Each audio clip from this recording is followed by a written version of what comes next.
Assalamualaikum warahmatullahi wabarakatuh. Perkenalkan, saya Alivia Rizkaningrum, NIM 1909-10-10-10-08 dari mata kuliah Etnopolitik kelas A2. Pada video kali ini, saya akan mempresentasikan tentang fungsi dan strategi pihak ketiga dalam konflik etnopolitik. Perbandingan dengan konflik intrasosial etnopolitik menunjukkan bahwa pihak ketiga dapat membantu pihak yang bersengketa. Peran dan fungsi pihak ketiga bergantung pada konstelasi konflik, kemampuan melakukan pendekatan, dan bagaimana sifat pihak yang terlibat sengketa. Fungsi pihak ketiga diklasifikasikan menjadi beberapa sebagai berikut. Fungsi pihak ketiga dalam fase inisiasi yang pertama adalah dapat mengetahui keinginan dari pihak-pihak terlibat konflik agar dapat membentuk suatu tujuan dan solusi yang nantinya akan disepakati bersama. Kemudian, fungsi pihak ketiga dalam fase inisiasi yang kedua yaitu menguji hubungan kekuasaan antara para pihak yang terlibat konflik. Apabila salah satu terdapat pihak yang lebih kuat dan mendominasi, disitulah peran pihak ketiga untuk menyelesaikannya dengan win-win solution agar adil bagi kedua belah pihak.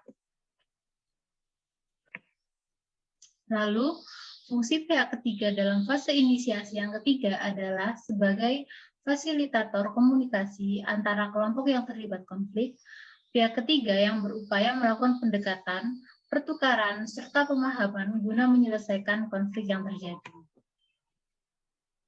Selanjutnya, fungsi pihak ketiga dalam fase inisiasi yang keempat, yakni netralitas yang dimiliki oleh pihak ketiga itu sendiri. Dalam konteks ini, pihak ketiga berfungsi sebagai mediator serta harus benar-benar tidak memihak salah satu dari kelompok yang terlibat konflik, yang disebut dengan prinsip non-keberpihakan. Strategi regulasi konflik sendiri terdapat 3. Yang pertama, mediasi direktif, mediasi non-direktif, dan fasilitasi. Lalu, fase regulasi konflik juga terdapat 3. Yang pertama itu pranegosiasi, negosiasi, dan implementasi. Mediasi direktif dalam fase pranegosiasi. Mengurangi ketimpangan dengan melakukan pemberdayaan, memberi tekanan pada pihak agar lebih fleksibel, meningkatkan adanya deskalasi, mengubah harapan para pihak.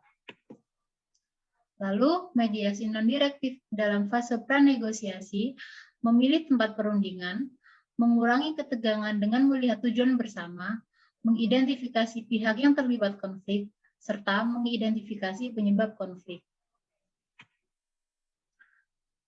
Kemudian, fasilitasi dalam fase pranegosiasi meliputi membangun rasa percaya diri antar para pihak, menampung dan mempertimbangkan pendapat antar pihak, melibatkan good offices dengan menyediakan tempat penyelesaian konflik, serta melakukan kontak dengan pihak yang dinilai netral.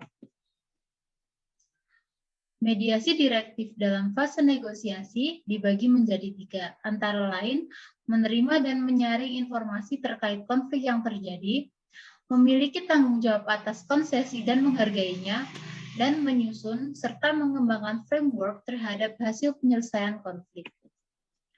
Kemudian mediasi non-direktif dalam fase negosiasi antara lain merancang agenda, mengatur interaksi antara pihak yang terlibat sengketa, mengontrol waktu setiap proses di dalamnya. Selanjutnya ada fasilitasi dalam fase negosiasi, yang mana memetakan konflik agar lebih jelas, membangun kredibilitas antar pihak, mendorong komunikasi guna mengetahui serta memastikan kepentingan semua pihak dapat dirundingkan. Pada fase implementasi, menyediakan legitimasi dalam menjalankan kesepakatan, menciptakan rezim internasional yang menjunjung tinggi hak asasi manusia, khususnya kelompok minoritas, membangun mediasi dan perdamaian, serta memantau dan mengevaluasi hasil dari kesepakatan. Transformasi sendiri diartikan sebagai semua strategi dan fase regulasi konflik yang merupakan jenis intervensi, baiknya juga harus memperhatikan perspektif transformasi konflik konstruktif. Sebab hal ini berpengaruh dalam jangka waktu yang panjang yang juga berkaca pada reformasi struktural makropolitik dan mikrososial. Sekian presentasi dari saya. Mohon maaf apabila terdapat kesalahan. Terima kasih. Wassalamualaikum warahmatullahi wabarakatuh.